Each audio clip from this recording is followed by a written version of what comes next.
Bona nit. Ja estan acabades les obres del Passeig Nou a la cruïlla del Ronda del Parc amb el carrer Avinyonet de Figueres.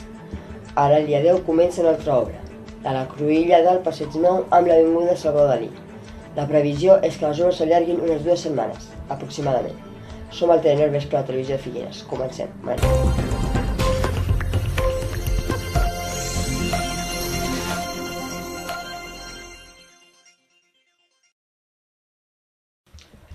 Les obres del Passeig Nou a la cruïlla del Ronda del Parc amb el carrer Avinyonet ja estan enllestides. La circulació en aquest tram s'ha tornat a obrir aquesta setmana i a partir del dia 10 de febrer començarà la següent fase amb afectacions a la via pública. Aquesta s'executarà a la cruïlla del Passeig Nou amb l'avinguda Salvador Dalí. Serviran per soterrar una línia aèria elèctrica de mitja tensió cap al carrer Pep Ventura. Per fer-ho possible caldrà fer una rassa que creuarà l'avinguda Salvador Dalí. Les obres duraran unes 2 setmanes. Les obres del Passeig Nou a la cruïlla de la Ronda del Parc amb el carrer Avinyonet ja estan enllestides. La circulació en aquest tram s'ha tornat a obrir a principis d'aquesta setmana i a partir del 10 de febrer comença la següent fase amb afectacions a la via pública. Aquesta s'executarà a la cruïlla del Passeig Nou amb l'avinguda Salvador Dalí. Tal com estava previst, la cruïlla en obres entre la Ronda del Parc i el Passeig Nou ja està acabada i només queda aplicar-hi la capa de rodadura d'asfalt que es farà quan s'asfalti el vial de servei per a veïns del Passeig Nou. Les obres de la cruïlla del Passeig Nou amb l'avinguda Salvador Dalí comencen, com dèiem, el 10 de febrer i serviran per soterrar una línia aèria elèctrica de mitja tensió cap al carrer Pep Ventura. Caldrà fer una rasa que creuarà l'avinguda Salvador Dalí. Tot i la complexitat de l'obra i tenint en compte la important quantitat de vehicles que utilitzen la via, els treballs s'han planificat de tal manera que sempre hi haurà un carril de circulació per cada sentit, garantint d'aquesta manera la mobilitat a la zona. També quedarà habilitat l'accés al pàrquing soterrat del Passeig Nou.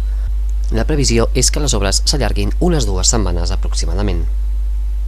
El jutge contenciós administratiu de Girona ha emès una sentència en la que ordena el cessament de l'ús i la posterior retirada de les polèmiques antenes de telefonia mòbil instal·lades a l'edifici del carrer Balmes de Figueres.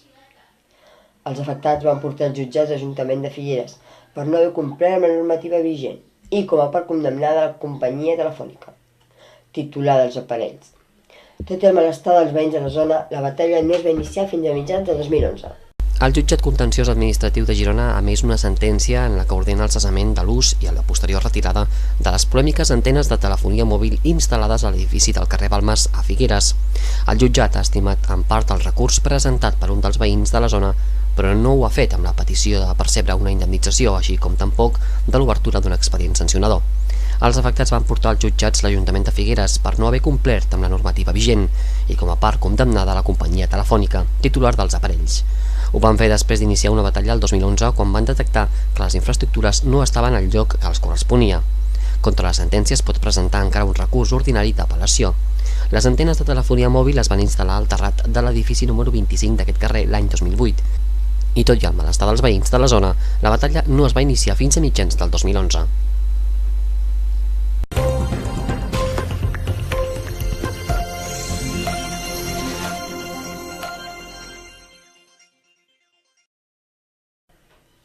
Els alcaldes del municipi per on passa el corredor viari i ferroviari de la C-17 s'han reunit a Ripoll per reclamar a les administracions més inversions per millorar-ne la seguretat i també la connectivitat.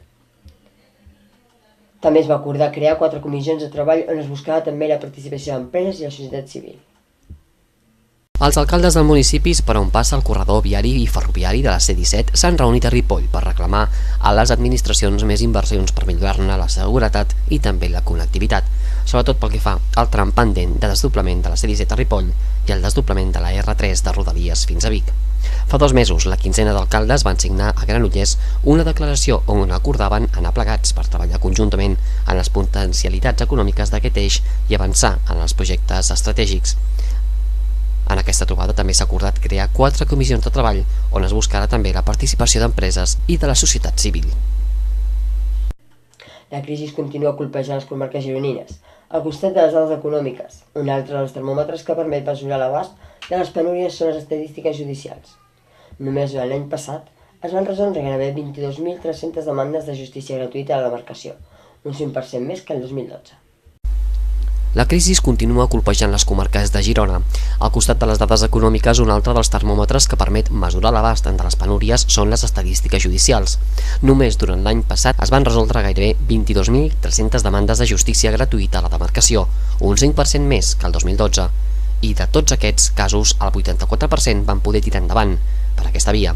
Segons el president de l'Audiència de Girona, Fernando Lacaba, això és significatiu dels estralls que provoca la crisi, perquè per accedir a la justícia gratuïta s'han d'acreditar tenir ingressos mínims o bé no tenir-ne. A més, continuen augmentant les empreses ofegades pels deutes que presenten processos concursals. El Parlament ha aprovat per unanimitat una proposta de resolució presentada per Iniciativa Catalunya Verds, que demanava que els trens a mitja distància s'aturin a l'estació de Camallera. El Parlament ha aprovat per unanimitat una proposta de resolució presentada per Iniciativa Catalunya Verds i Esquerra Unida i Alternativa que demanava que els trens de mitja distància s'aturin a l'estació de Camallera. La proposta recull que els trens facin almenys una parada en cada sentit en aquesta estació que, segons el diputat Marc Vidal, podria donar servei a uns 25.000 habitants i fer d'anexa d'unió entre el Baix i l'Alt Empordà. Els trens de la línia Barcelona-Portbou van parar a Flaçà, però ja no s'aturen fins a arribar a Figueres. Bé, ara la publicitat i tornem de seguida amb més notícies al Telenotícies a Televisió de Figueres. Fins ara.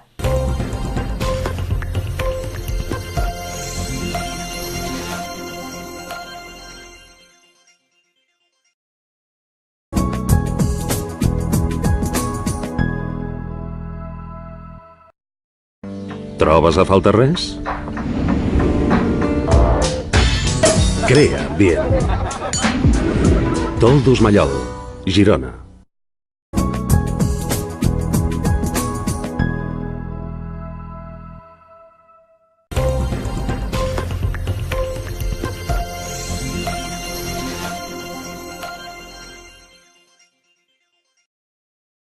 La Universitat de Girona tancarà bona part dels edificis i instal·lacions de la Setmana Santa per estalviar consums energètics. Aquesta mesura s'aplica des de fa 3 anys, durant l'agost, amb un estalvi de 90.000 euros i forma part del Pla d'Eficiència i Utilitat de la Universitat. La Universitat de Girona tancarà bona part dels edificis i instal·lacions durant la Setmana Santa per estalviar consums energètics. Aquesta mesura s'aplica des de fa 3 anys durant el mes d'agost, amb un estalvi d'uns 90.000 euros i forma part del Pla d'Eficiència i Austeritat de la UDG. Ara, a més, també s'aplicarà per Setmana Santa.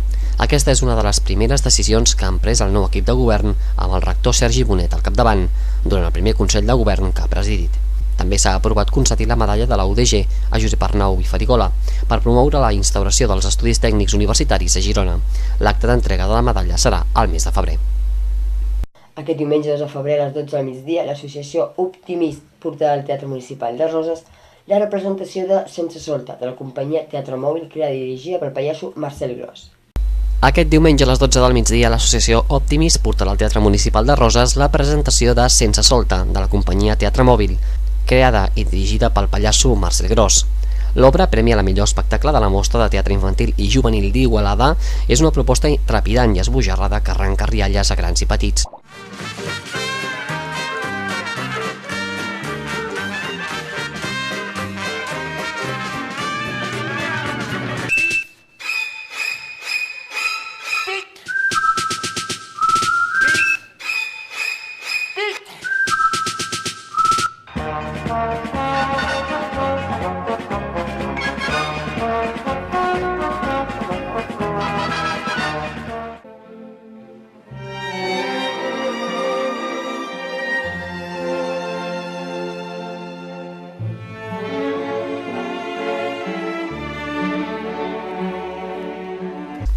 El nou espectacle de Teatre Mòbil construeix un món on tot és possible, un espai propi on res és el que sembla i on tot plegat és un joc.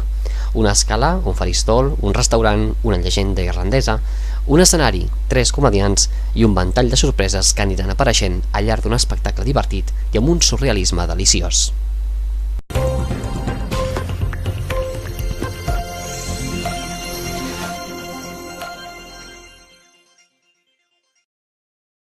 Demà dissabte 1 de febrer a les 12 del migdia a la sala gòtica de l'Ajuntament de Castelló d'Empúries tindrà lloc una sessió extraordinària del plenari municipal en el qual es celebrarà el lliurament del guardó Espiga i Timó d'aquest any.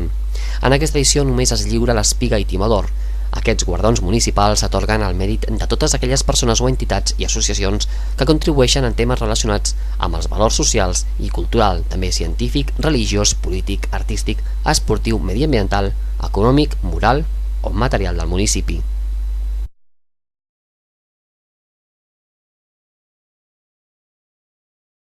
I per acabar, un apunt del temps. Demà hi ha canvi de temps. S'espera un dissabte més ennuvolat, ja des de primera hora i tot, i que alguna tímida clariana. No es descarta algun plogim que podria ser moderat a l'interior de la nostra comarca. Temperatures semblants a les d'avui divendres, i per diumenge entra la tramuntana amb ratxes moderades que faran baixar encara més els termòmetres. Això sí, s'aclarirà el cel i el sol serà ben protagonista. Començarem la setmana amb més estibilitat i pujada de les temperatures. Així que veiem aquesta setmana. Sàpiguen que el Telenord ha remet durant tot aquest de setmana on els oferim un resum de totes les edicions de les notícies de la setmana. Esperem que tinguin un bon cap de setmana i recordem que dilluns a les 8 del vespre hi tornarem a ser. Continuem informats a les rodes informatives de Nord Televisió de Figueres. Gràcies per la seva atenció i bon cap de setmana. Bona nit.